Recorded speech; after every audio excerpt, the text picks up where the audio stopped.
อเป็นเชยเหรอ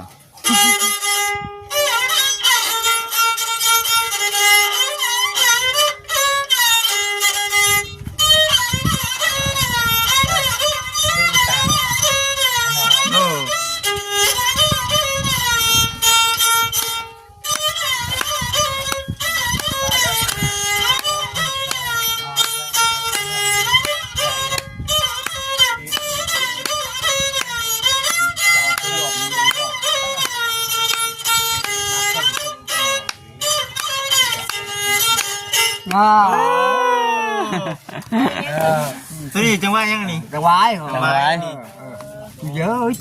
chú dơ nè về coi bật chụp cả có về coi หมออยู่ cái bỏng cái bỏng กระโพกผ้าเฮ็ดได้บ่ตุ đấy ได้เนาะเปกประหลาดพี่น้องเคยมารอบนี้ chưa mấy phò dài ขายเจ้าสิขายเท่าไหร่นี่ đó lột khăn mình cũng lại เนาะเอาเนาะว่าดอกเนาะบ่สิสิเบกนี่เมื่อนี่ย่างเมื่อบ่ว่านี่เนาะ dạo mưa đó tại tập sò luôn vào giọt bao sen vui lại cho con sang đây lại nọ với cái ma เป็นจังได๋น้องอาเบยมานำอยู่บ่มื้อ mưa có lo nó đi đó มื้อยอนะ mưa nhỏ cả với cả nhỏ sau lưng song sau rồi phun ba buồn cái tôi là phun giấc non chiêm phua hai phun non là rồi bao là cả pha phun mưa mà nè แต่ว่าสดช่วยกันอยู่แต่ว่ามื้อนี้เป็นมื้อหยังมื้อชื่อดินเพิ่นบ่มื้อนี้ mưa này cả mình sao bên đi đó mình cả phun vào chi bếp đấy phun đỏ เพิ่นว่าสิซื้อดินบ่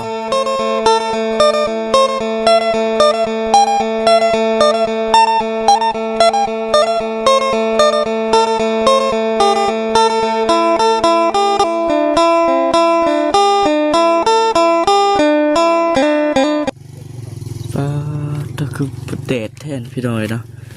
พี่น้อยก่อนอื่นก็ทักทายสบายเด้อเนาะทักทายสบายดีพ่อแม่พี่น้องซีกันเบิดสุขุสุคนพี่น้องพ่อกันคือเก่าวันนี้ก็ได้เดินทางมาอยู่ที่บ้านตู้โจยเพิ่นเด้อพี่น้องที่ว่าหลายมื้อหลายวันพอสมควรบ่ได้เดินทางมาว่าซั่น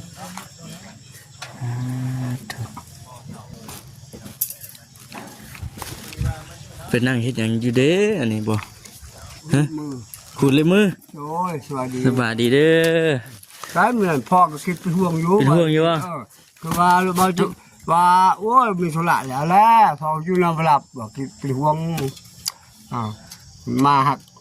หักคนหักแพงกันเลยมาไปขโมยยอกตายเลย คิดน้ำมันลำเลยติ โอ้ยthôi bao giờ nó ôi mà năm hôm qua bà hôm năm họ xin nó thành là ôi nhàng มีแหงบ่ rồi จะได้ยินน้ำว่าแสนเพิ่นว่าบ่ rồiพอแล้วคือบอลแล้วอยู่จักพอโอ้ยแห้งแล้วแบบคนใส่เสียเพื่อก็ซื้อปรับซื้อเลขซื้อบนนอก ว้าย รวยเนาะเพื่อนกา 18 ล้าน18 ล้านกับ5แสน มาแล้วเพื่อนกาบ่แม่นว่าความจิตนาเนาะเพื่อนกาจะทูเพื่อนการ่ำรวยให้เพื่อนกาได้ดีแล้วเพื่อนกาสการ ที่ว่าเคลียร์ไกลเกลี่ยกันลงตัวแล้วนะครับผิดชอบถึกรับผิดชอบบ่ได้ละเพิ่นก็ได้แนมเบิ่งสิคือบ่ได้เป็นหยังเนาะ โดยยังว่าคือยังหมดคือเก่าแล้ววะ นี่คือเก่า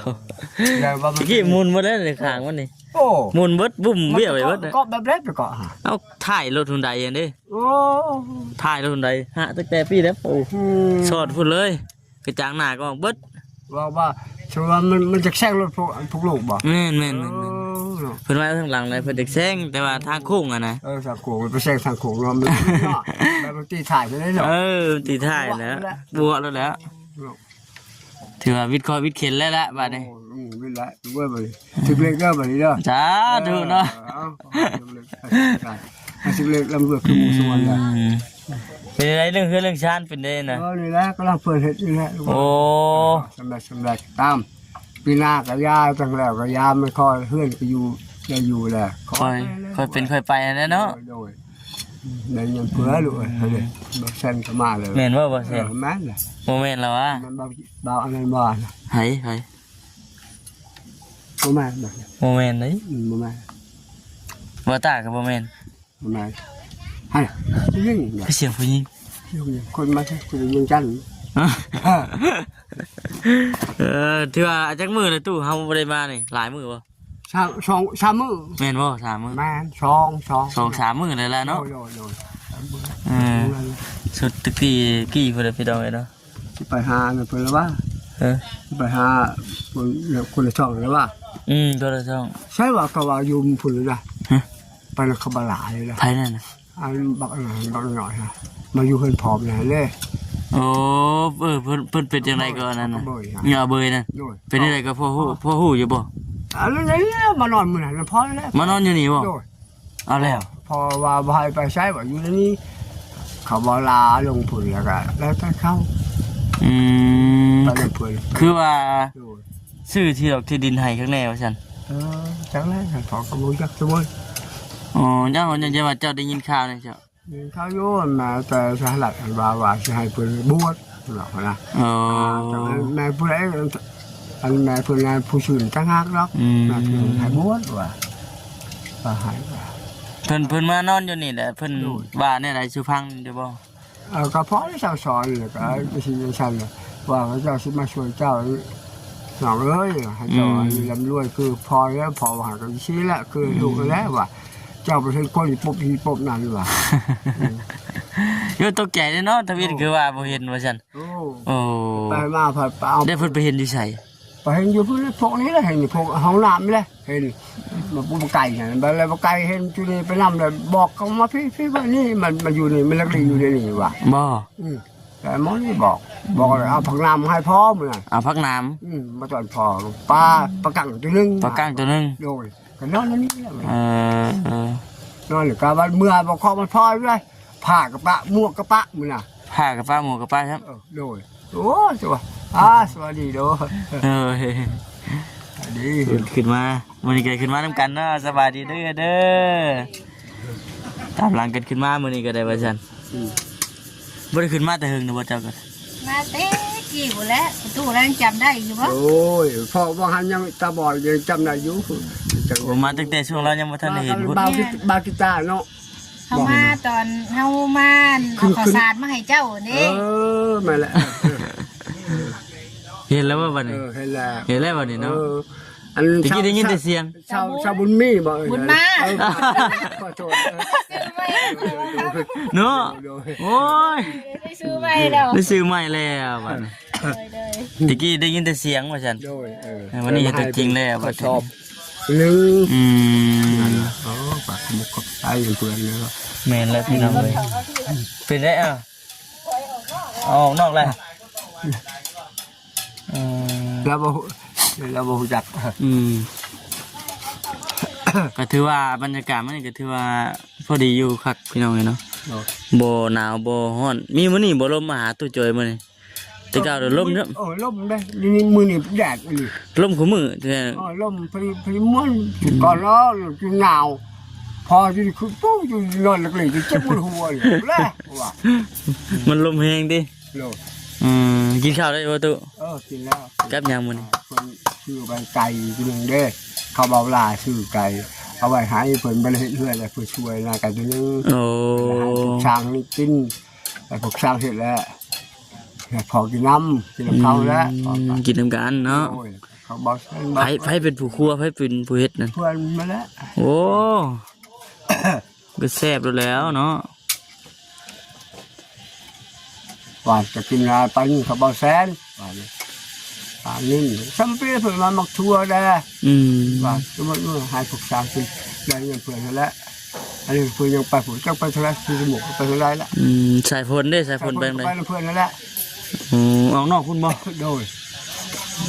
อาจจะยางมาถึงใดมันกินนี่จ้ะ พอไปสากอันหัวโคม โอ้สากไฟสากโคม เคยว่ากันว่าได้มองได้หมอกได้มุ่งอันมองเขาที่ยืมกระใส เอ้าก ระใสจะทำขึ้นมานอนพูดพอได้ให้พวกช้างกินนะ ไปหาอยู่หากินได้แล้วบ่บัดนี้ ได้ กล้าว่าได้เด้ ได้ ระวังเด้ระมัดระวังเด้ตู้เอ้ย พอไปแล้วแหละกินจักเป็นยังไงเลยพอ กินจักก็ได้แหละเออ ระมัดระวังได้ไปกลางค่ำกลางคืนมันบ่หุ่งบ่แจ้งคือตอนเว้นเด้ กลางคืนก็ให้แสงเลย กลางคืนมันให้แจ้ง ใส่ไฟตู้ครับ แต่ว่าเวตาบ่ได้ปลดบ่ บ่ไปกดเลย อืม ตลอดไปงานคืนนั้นเลยเขามาหนาไปต่อกีตาร์ไปต่อให้เขาเจ้าโมง12 โมงคือ ป๊าด อันโมงพูโรเพลก็10 เทื่อก็เพลงกันบอกว่ามืออะไร ไปได้บ่กลางคืนนี่บ่ โดย เขามานํเอาไปต่อยกีตาร์ โดยไปต่อให้เขาเลย เพิ่นได้เป็นผู้ห้องมัน เอาคนในบ้านนี่แหละฮะผ่านไปเราเพลงเก่าเช้าเลยเป็นเรื่องอะไร เวลาเพิ่นจ้างบ่เท่าไหร่น่ะ เบอร์นั้นมาให้ต่อชื่อนี่แหละแต่มาพอต่อเองลอกเองโว้ย ว้าวดิตัวเองเลยเองตัวเองร้องเองบัดนี้ ว่าประสบซ้ำเท่าเลยบ้านนี้ว่าแค่วางไปหลอกแล้วชิม้วนเนาะมันผิวเลย มันพิวได้บัดนี้นั่นแหละเนาะสั่ง1 2 3 4คนบ่สั่งโอ้ยใกล้สิได้เฮ็ดใหม่เฮ็ดงานอีกแล้วประตูโจย ตายแล้ว เนาะอดเอาเฮ็ดไปเรื่อย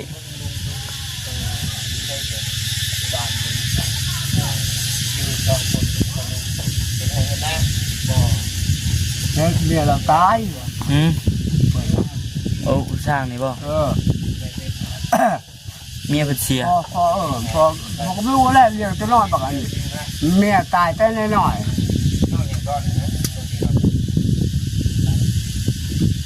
แต่เจ๊อะไรน่าสกุลอะไรพันดีบ่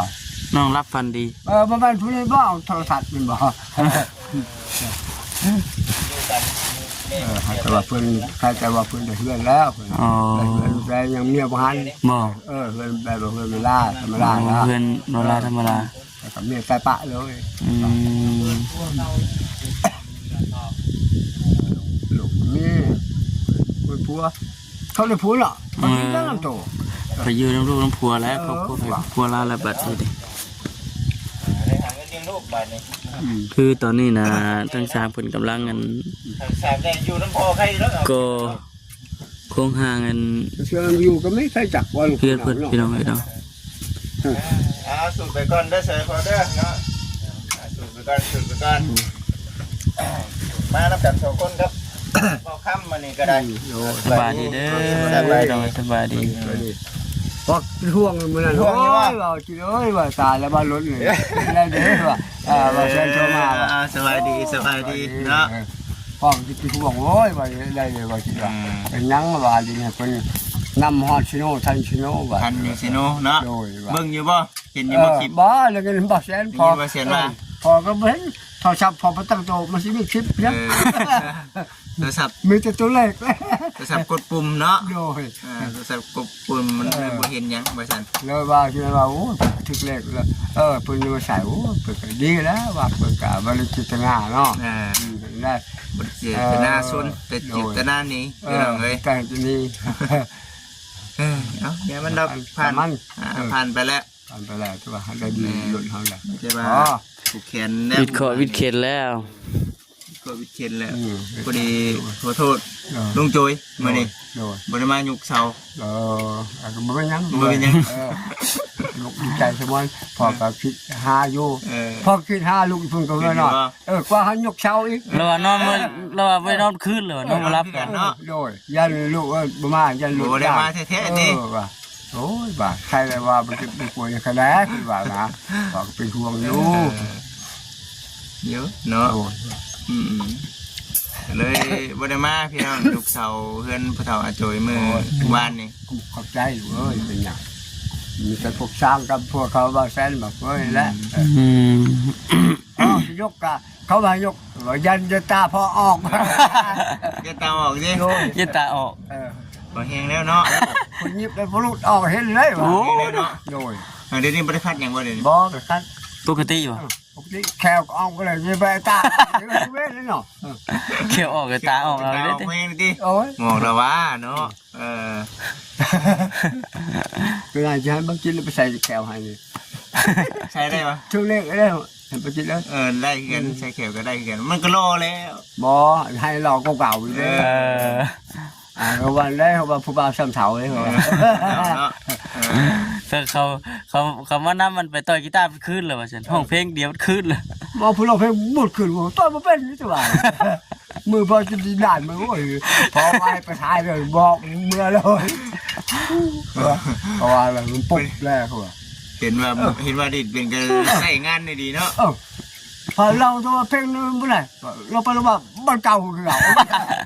หมดได้เลยว่า ไปหาทางไปก่อนนะติ เอาซะเนาะได้ดิเป็นเนาะเฮ็ดได้สั่นพอดีได้มื้อนี้ก็มาเยี่ยมมายามคือเก่าเนาะมื้อนี้กินข้าวแล้วกินข้าวเที่ยงมั้ย โดนกินแล้ว เที่ยงไหนน้องใส่ฝนบ่อยู่ เพิ่งไปกับบ่าวแซนพูดสุระกับเขาอะไรแหละนอกพุ่นแล้วก็มา เป็นจะได้น้องอาเบยมานำอยู่บ่มือ เมื่อไหร่ก็มานอนนี่แล้ว มือยอนะ มือย่อกาเว้ยกะย่อชาวเรื่องช่องเช้าเลยพุ่นว่าปะปวนกระโตเลยพุ่นจะนอนเจ็บหัวหายพุ่นนอนนะบาวลากะพาพุ่นเมืองนะ แต่ว่าสดช่วยกันอยู่แต่ว่ามื้อนี้เป็นมื้อยังมื้อชื่อดินเพิ่นบ่มื้อนี้ มือนี่กะมันสบดีแล้วมือกะเปิดว่าสิแบบนั้นคือแบบ เพิ่นว่าสิซื้อดินบ่ เรื่องข่าวว่าสั่งสิกะหากเขาโทรไปว่าบาวลาว่าอยู่ไปช่วยอยู่ช่างไส้กรอก บ่จักปานใดว่าสิได้ซื้อมื้อนี้ โน่ เอามื้อยังเนาะเฮาก็ถ้าหากว่าน้องเพิ่นได้ก็ ยินดีนะเพิ่นนะ เนาะเบิ่งคร่าวๆคือว่าเพิ่นสิซื้อมื้อนี้อยู่เพราะฉะนั้นมาเอาในวงในบ้านมาคักแน่เพราะฉะนั้นนะพี่น้องเอ้ยก็คือว่าเนาะ FC เนาะก็มาเพื่อนผู้สาวจอยก็ถามไทยกันไปซั่นแหละว่าเฮาเองก็เว้าหยังบ่หลายเนื่องจากว่าเฮาก็บ่ได้มีส่วนร่วมนำเพิ่นเนาะอันนี้ก็คือกันพี่น้องเอ้ยบ่ได้มีส่วนร่วมนำกันกับทางบ่แซนดอกแต่ว่าเอาเนาะทุกการลูกมายามพ่อกับพ่อลูกคนใจมันยังให้กับพ่อกับย่าลูก มีสิมากินน้ำนี่แล้วนี่แหละ ถูกแล้ว สิมากินน้ำนี่แล้ว มาแรงนอนนี่ก็ได้ เนาะมาแรงว่ายันบ่ได้นอนนะหมู่เมื่อกับเมื่อได้เนาะ จองดึงเข้าไปได้ก็ได้ยังดึงไปได้รถดอกนี่ก็ว่านำห้อยรถเลยนำเลยสิท่านจะถือเนาะ โอ้นำหอยโดดเนาะนำก็เนาะหมื่นก็ยังบ่พอเนาะไปได้ดีใจบ่เฮือน โอ้ยบ่ใจเลยลูกเอ้ย บัดเท่านี้ดิบัดนี้ ไม่ได้เปลี่ยนไม่ได้แล้วจังมือได้ปีนาก็ย่า เป็นเคยไปเนาะ มีแต่ว่าสร้างเพิ่นก่ออย่างเทคานให้เลยพอเพิ่นก่อเองเด้อบัดนี้เด้อเจ้าก่อเองได้อยู่แล้วว่ะ บ่เป็นแล้ว บ่เป็นบ่ เขาเพิ่นบอกให้เก่าสิเป็นอยู่เนาะใส่ก่อนที่นี่ก่อนเท่านั้นใส่ก่อน2ก่อน3อยู่ เดี๋ยวเนาะชื่อคืองูน้อยนี่ก็ยามันเนาะยามันชื่อคืองูน้อยก็ได้ก็คือว่าพี่น้องไอ้มื้อนี้ก็มาอัปเดตเบิ่งเนาะโอ้คักได้เฮือนเพิ่นพอดีน้อยตะมุตะมิเนาะ จังเม็ดคูณจังเม็ด5 เมตรคูณ 7 คูณ7 5 เม็ดคูณ7 5คูณ7ธรรมดาพอดีงามบางชั้นบางสิเอาปุ๋ยให้ประตูท่านแหละสิชวนกับพี่ไปช่วยข้างพวกนี้นอนข้างพวกนี้ตัวนี้สิกดแบบเป็นน้องเปิ้งตัวนั้นก็ลงไปเลยนะ เว้ยพอดีงามครับ พอว่าอะไรก็ตามนักพอนี่ นี่ก็ได้ ว่าเราอยู่เฮือนตัวเล่นนี่เนาะพอบุกไปจ่ายทุกสการเปิด คิดฮอดอยู่บ่ บ่ได้นอนเบื่อแล้วลูกโอ้สการเปิด เดี๋ยวยังกินทอดอยู่ติ นี่ว่าโอ้เมื่อกี้เฮือนเก่าข่อยแล้วนี่คิดฮอดเด้บ่ใช่ พอขึ้นบ่สิตายเฮือนตรงนั้นลูกจ้าสการเปิดอยู่อีจัดเพิ่นให้พอได้พอมีสาธุลำรวยลูกเอ้ยทุกสายก็สการ บ่เท่านั้นเนาะ โอ้ยพอแม่เขาก็ยังบ่ได้ลูกเอ้ยฉันมาแล้วผู้ช่วยมากอ่ะ โอ้ยเบิดเท่านี้แล้วเนาะเพิ่นสุดช่วย โน่น หาใช้ได้พี่น้องเอ้ยอันนี้คือผู้ดีงามนะ โน่น ผู้ดีงามได้เห็นจำนี้พี่น้องเอ้ยเนาะถือว่าเอาดีใจน้ำเนาะ โน่น ดีใจน้ โน่น ำมาหาบ่แสนเพิ่นยังบ่ทันพ่อพี่น้องเอ้ยเนาะยังบ่พ่อบ่แสนเพิ่นไปซื้อของกับน้องใส่ผลเนาะ ใส่ผล มีไผแน่นอนนำเมื่อคืนนี้ บ่มีไฟ มีไผบ่ พอกับลูก พอกับลูก พอกับเมื่อเวลาบ่าวอยู่กับเมื่อเวลา มะเร็งไงเป็นเติร์ดที่เก่ามะเร็งธรรมชาติก็สิเมื่อ มาเซ็นก็สิเมื่อบาด บ่าวใส่ก็นอนก็บ่ได้นอนเลยปุ๊บนอนปุ๊บ พูดว่าตอนเว้นมื้อนี่นะ พวกลูกอีนอนตายเป็นหมู่พอแล้ว พอเป็นหมู่เนาะ นั่นบ่มีผู้ฝากว่าได้ติ โดยบ่ได้ซีซองให้พังก็ยาเลยหลักคือขายก็มีขึ้นไป แล้วคือขายก็มีเนาะ โดย อยู่พี่น้อง คือเห็นช่อเห็นหยังบ่ มีโชว์อีกบ่ โอ้ชอ บ่ ได้ ดิ ได้อันนั้นพ่อ พี่เอามาเบิ่งดู เอาลงมาเบิ่งดู ใช่ครับเพิ่นได้ชื่อว่าก็ ไอ้พี่มาดิเด้อพี่โอ้ โซเฮ็ดเอาเองบ่ เป็นอะไร เอาแล้ว เฮ็ดเป็นบ่เจ้าเฮ็ดเป็น เป็น ดิเป็นอีก เป็น โมเมนต์ดีได้สุดเสียว ไม่เป็นอีกบ่ บัดสายยังมันเอาเฮาเอามา ใช้จับอันนี้ใช้พลังรถนี่แหละ ใส่ ให้พลังรถแหละ สายยังสายรถนะสายคันเร่งไง พลังรถถีบเลย มันยังคือเป็นเจ้าคือเป็นเบิดเจ้าเป็นยังตะกี้เป็นได้ตะกี้น่ะ หันพอก็เป็นแต่ยังเป็นบ่าวได้ สิดื้อบ่ พี่ดื้อได้พออยู่หันได้ แต่ซ้ำนี่ซ้ำบักอันนี้นี่พ่อเห็นก็จะเห็นเลยเลยพ่อติดตามเลยนะ เฮียนเฮ็ดเลย มักเห็ดนะบะมุไปเลยบะมุเลยเห็นก็เห็นพี่ช่างเลยพอมือติดตามเลยกีตอกกีตาร์กะไม่จะพุ่งบังใหญ่เลยไปเช็คเอา กีตาร์เฮ็ดเป็น โดย เฮ็ดกีตาร์เองอีก โดยก็สิพอสิจอยเป็นชาวขมือเลยก็เห็ดตัวนั้นแหละ เป็นเนาะเป็นย้อนเฮ็ดเอง โดย กีตาร์พินน่ะ ทีนี้แล้วก็ไปเบิ่งอยู่เมืองว่าเบิ่งคันแล้วแบบนี้อ้าวตัวนี้ไปแปะใส่ไม้เอาเมื่อแล้วก็บักไว้แล้วก็ใส่ไม้ไว้นี่ แล้วก็ดีจนเป็นบัดนี้ติ จนเป็นชาวขมือนี่ นี่นั่นไหนบ่ ไม่ไผบ้านก็มัน ว่านนี่ ไม่เอาดิ สิเป็นบ่นี่ อ๋อ มันบางชาเลย โมเมนต์บางชาติบ่ ชีช่อ เคยเห็นบ่น้องเคยเห็นบ่ บางไม่บ้านก็มัน หาตัวมันดีๆเนี่ยได้บ่นี่เดี๋ยววันนี้มันบ่นี่ อำพาเก็บมันบ่มี บ่โอ้ยพี่น้องเอ้ยมึงนี่ ไม่ก็บ้างไม่บ้านก็มันอย่างนี้กระปุกยังบ่จิตเนี่ยอ่านมันด้วย ตะบุกเรื่องแล้ว คือมีหนังสืออยู่ น้ำมันผสมสี ทาสี เขาบ่มันใส่ช่อบ่แม่นเนาะโอ้ย มือก็บางชาบ่ เอง ยังไม่ยังสั่นนี่ไม่ตอบ อันนี้ตอกแล้วนี่เฮาใส่นี้นี่เฮาใส่ เอาลองๆอ่ะ ให้มันผืดบ่ ให้มันพูด ลองๆ เขาบอกมันก็มันบ่ดังแล้ว เจ้าก็พูดดอกเป็นไปเบิดนี่ก็ได้ คือเป็นนี่ก็เป็นเนาะ คันบ่ไปนี่ผู้ชายมักเด้อบ่ อันนี้ได้ โอ้ต้องมีที่ไปที่มาเนาะคือเรา ยาม เป็น ย้อนจังให้อันน่ะผู้สาวมากจังเฮ็ดเป็นนี่ ดูอยู่ผู้ชายหันเขามักสิชอเลย ปั๊บนี่ได้ตัวนี้นะ ปั๊บสิเลยนี่แหละใครบ่สิชอบ่เป็นเข้าไปลมผู้ชายเลย สีชอบเลยแบบได้ห้องเพลงใส่บ่เนี่ยนะ รับตะวายเลย มื้อนี้เอาเลยสบายดีสบายดี เออ มื้อนี้จับประชังกับเป็นเครื่องดนตรีไปเบิด สบายดีเด้อปู่ สบายดีสบายดีชื่อเพิ่นอยู่บ่ อยู่เพิ่นเอาเข้าให้พอ ลองเบิ่งว่าซั่น จับมันยังเป็นวัด มันจะเป็นตะวายอยู่แล้ว ลองมา ลอง บ่หันกันอันสิชอแล้วแค่จับซีเขาบ่หันหน้าบ่หันว่าล่ะ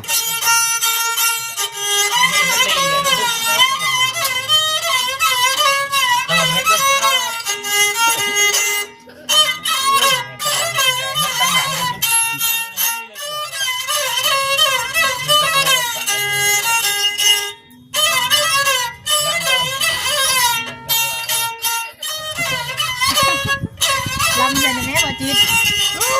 รับด้วย ได้ลำบ่เป็นเนาะ ตายดอกด้วยพ่อสิชอซื่อ ลองลำมึงด้วย โอ้ยพอเรามันเป็นมันแควบ่มีเลย มันเกี่ยวกันกับแขวอีกเนาะลำก็ได้โอ้จังหวะลำจังหวะ โอ้ แม่บ่จิต เอ้ยเราห้องนี้ได้เนาะลำได้เลย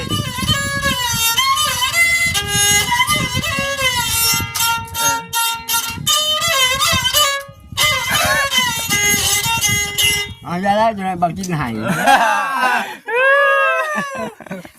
เอาลองสีดูบ่จิต มาลองเบิ่งเจ้า เพราะมันมีขอดจับเจนในใครดอกกันนี่เนาะ มันเป็นคอกีตาร์ให้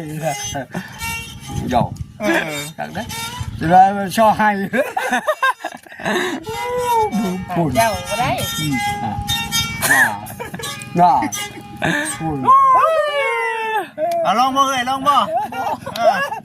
เฮ็ดบ่เป็น ให้เป็น ปกติมันสองสายบ่เดี๋ยวไป โดยช่องซ้ายนะ สีโซ สร้างเฮ็ดได้แล้วเนาะ จับปีขี้ช่อง มันดังที่ใช่ว่านี่ ปีก็เป็นบ่นี่ ปีพอเป็น เฮ็ดเองบ่นี่ โดยเองนะ มันหลังไม่ใช่อีเนาะ มันยังธรรมชาติของมัน โอ้ แรงเฮ็ดนะ สร้างเฮ็ดดีๆนี่เนาะถ้าไปสร้างก็เป็นเบิดนี่จะเป็นแต่เพียงเดียวนี่ เป็นเรื่องจังหวะอยู่จังหวะกับหมกแค่นมันด้วยแร่เลยแข่ง แค่นก็เป็น เป็นแค่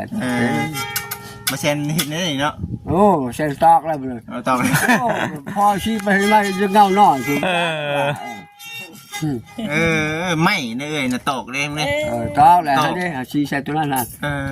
ให้มันผืดเนาะ ชาตินี่ ให้มันผืดบ่ตุ ให้มันผืดเนี่ยมันมีฮาวาชาติแล้วฮาวพันแล้วมันออกได้มันออกแล้วเอาตัวนี้มาใส่นี่เขาห้องว่าขี้ชูดมันก็แม่นนะอันพวกอันบุคคลนั้นเขาเห็นนะไม่ห่างกับลูกก็มีได้นะ ไม่ห่างกับลูก นอนที่มือลูก ลองมึงดูไม่ห่าง พอไปเอาเป็นไปได้ ลองเบิ่งบ่จะเป็นกันเลยเนาะ เนาะ ยังมันลืมดีบ้าง บ่ลืม ไม่ห่างกับลูก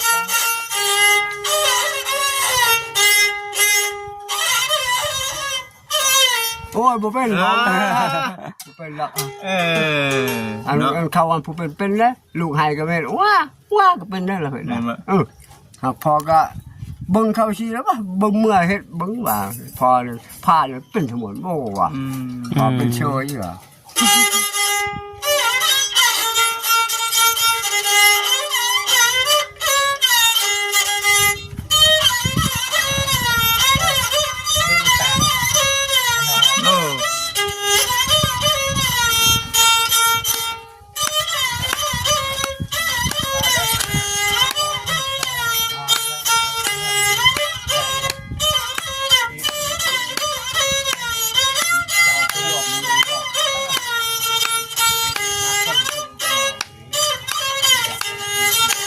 โอ้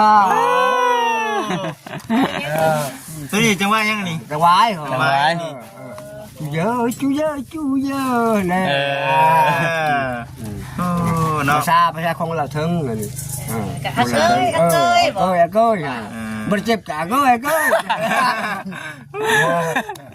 ว่าอยู่มันมีขายเนาะแต่ว่ามันก็สิ rồi มันก็แพงเนี่ยเนาะ ที่กูนี่อยู่เนาะ อันนี้แล้วเอา toàn là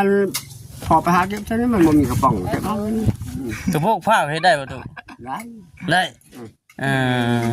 เนาะเปกประหลาดพี่น้องเคยมารอบนี้ chưa biết họ gì lại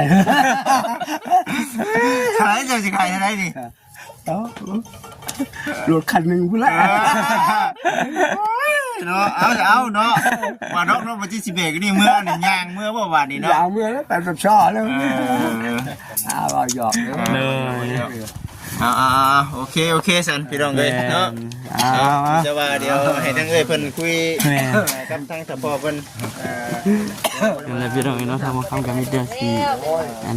จบคลิปก่อนมาทีนี้ว่าโอเคเด้อพี่น้องเด้อเนาะอยู่ดีมีแฮงสุขทุกคนพี่น้องสบายดี